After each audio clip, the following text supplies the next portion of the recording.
श्री सद्गुरु महाराज की जय। मंगल मूर्ति सद्गुरु मिलवे सर्वाधार।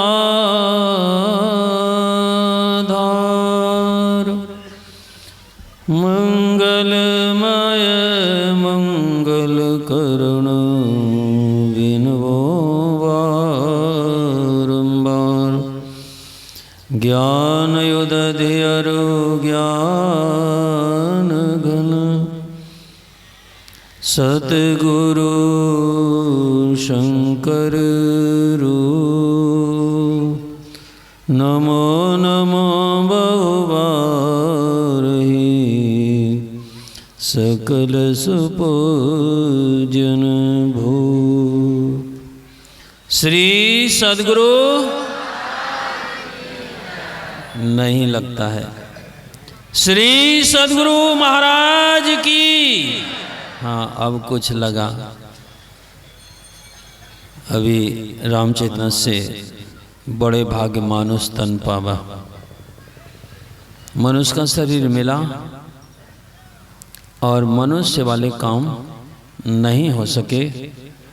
पूज्यपाद बाबा शाही स्वामी जी महाराज कहते थे, यदि मनुष्य का शरीर छोटा तो लोग सोचते हैं कि फिर मनुष्य का शरीर होगा, लेकिन ऐसी बात नहीं है। आप सोचते होंगे गेहूं बो दिया है और फिर गेहूं की प्राप्ति हो जाएगी। मनुष्य शरीर मिला और मनुष्य बन के रहे तो जरूर मनुष्य होगा, और मनुष्य नहीं बने पशु बन गए तो फिर मनुष्य का शरीर नहीं पशु का शरीर होगा।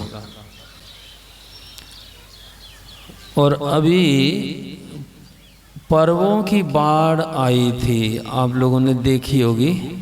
बाढ़ आई थी पर्वों की, और पहला पर्व रामलीला के माध्यम से आप लोगों ने मनाया। दूसरा फिर दुर्गा पूजा के नाम से भी पर्व चला। फिर छोटी दीपावली, और उससे पहले धनतेरस, फिर बड़ी दीपावली। बीच में बोलेंगे तो ठीक नहीं होगा।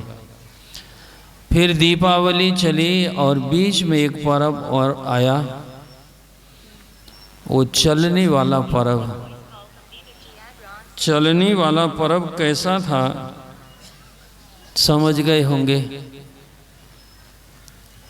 और एक पर्व अभी कुछ दिन पहले ही बीता है, उसमें सूप की जरूरत पड़ी। अब ये सूप क्या है और चलनी क्या है, इसी पर थोड़ी सी बात समझने की कोशिश करेंगे। और बीच में दुकानों के पास झाड़ुओं का ढेर लगा था। एक से नए झाड़ू लगे थे। लोग बड़े शौक से खरीदते थे, खरीदना भी चाहिए, अच्छे काम में क्या बुराई है। लेकिन अध्यात्म का कारण है वो झाड़ू खरीदना।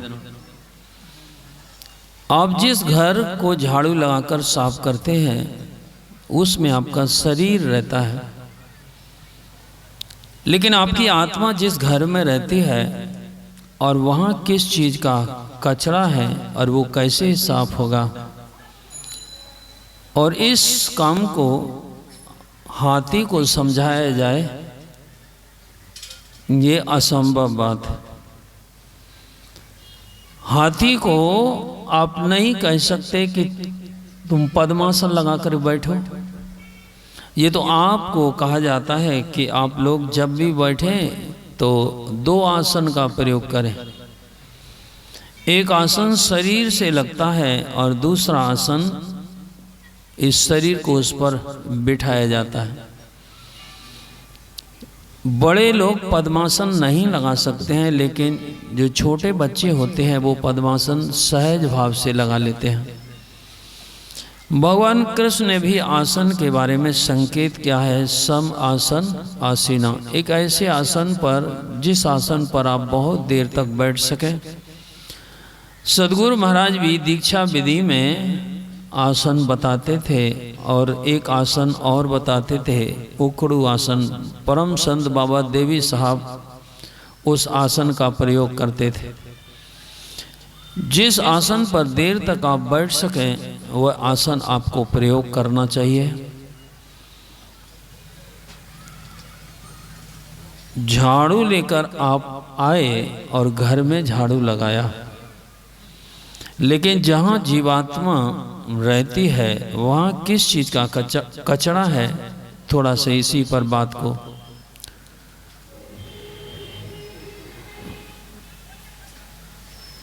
और किसी ने लिखा है, उठ जागरी सहेली बुहार डारो अंगना, उठ जागरी सहेली बुहार डारो अंगना, काहे किसी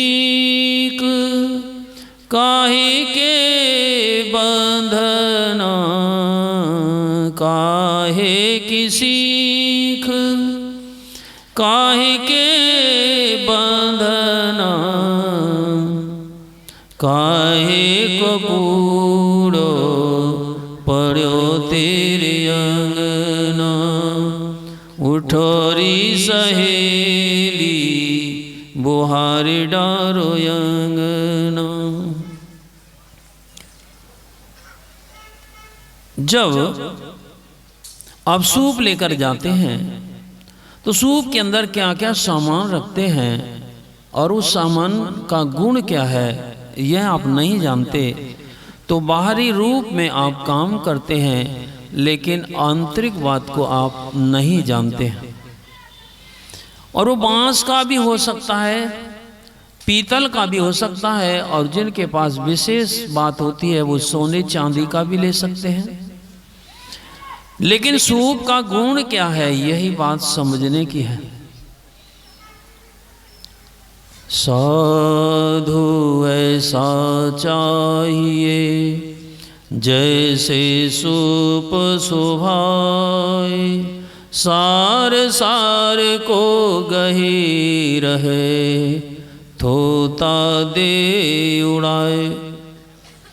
बाहर तो आपने सूप ले लिया लेकिन आप समझे नहीं, और इस समझने का अवसर, हाथी के पास सूप जैसे ही कान हैं लेकिन उसके पास ये अवसर नहीं है।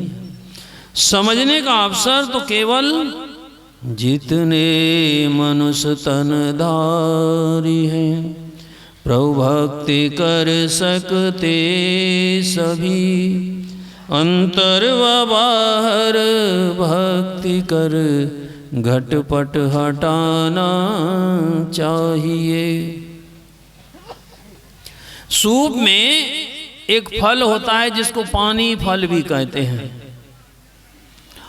और लोग बाजार से ढूंढ ढूंढ कर लाते हैं, और यहाँ भी बाजार लगा हुआ है, वहां से आप खरीद कर लाते हैं और यहाँ ढूंढ ढूंढ कर दिया जाता है कि ले लो।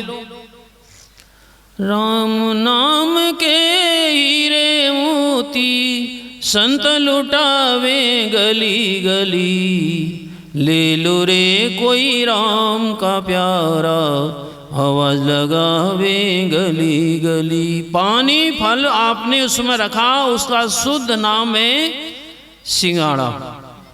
जो हलवाई बनाते हैं वह नहीं, जिसके ऊपर दो सींग लगे हैं इसीलिए उसको सिंगाड़ा कहते हैं, जिसके ऊपर दो सींग अड़े हुए हैं और वही सिंगाड़ा है। लेकिन भीतर कुछ है और बाहर कुछ। यदि आप बाहर ही अटके रहे तो वो कांटे सींग किसी ना किसी को चुभते रहेंगे, और आप कहीं उसको हटाकर भीतर घुस गए तो आप समझ जाएंगे ये सूप में सिंगाड़े का रखना का उद्देश्य क्या है।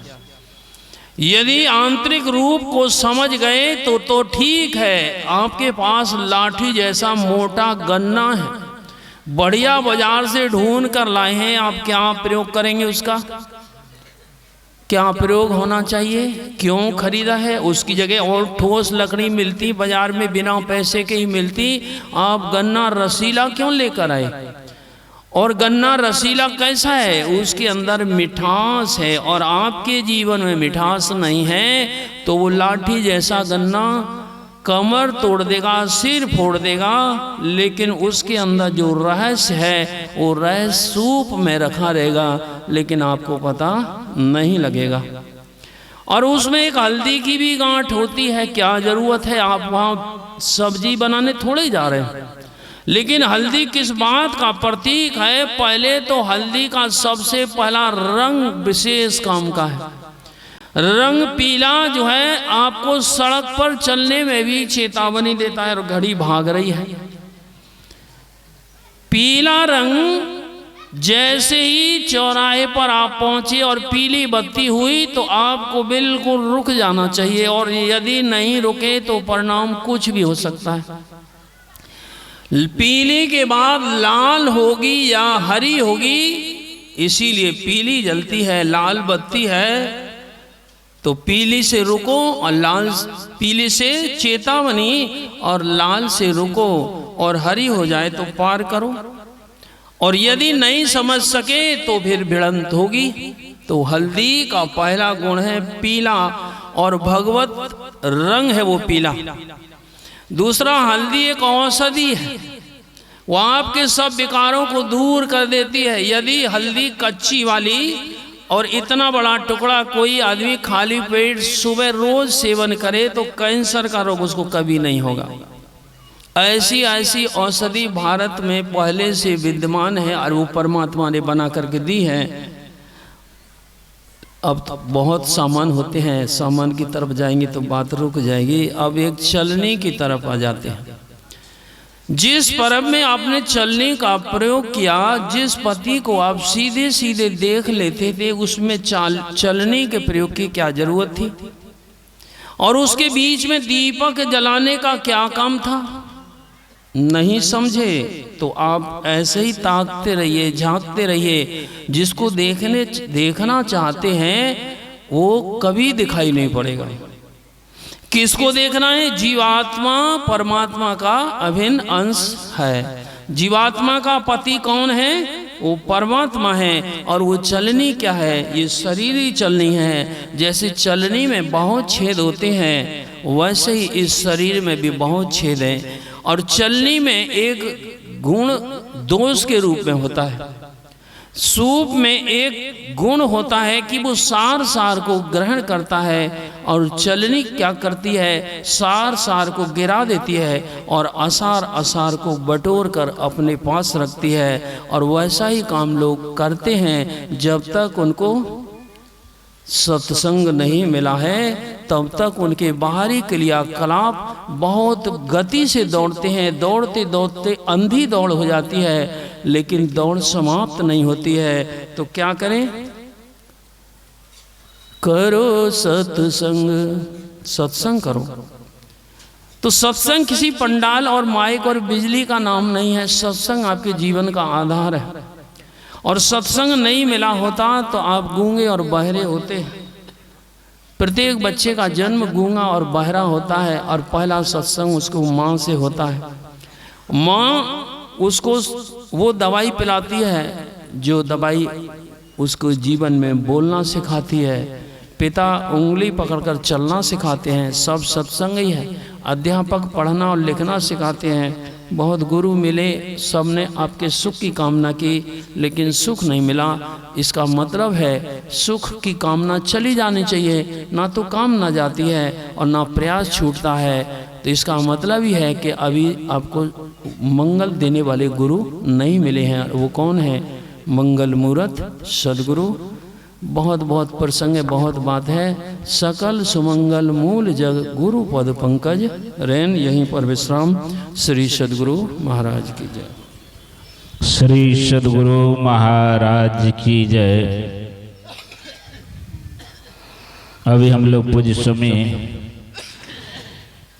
साई शरण जी महाराज जी बड़े अच्छे ढंग से सुन रहे थे।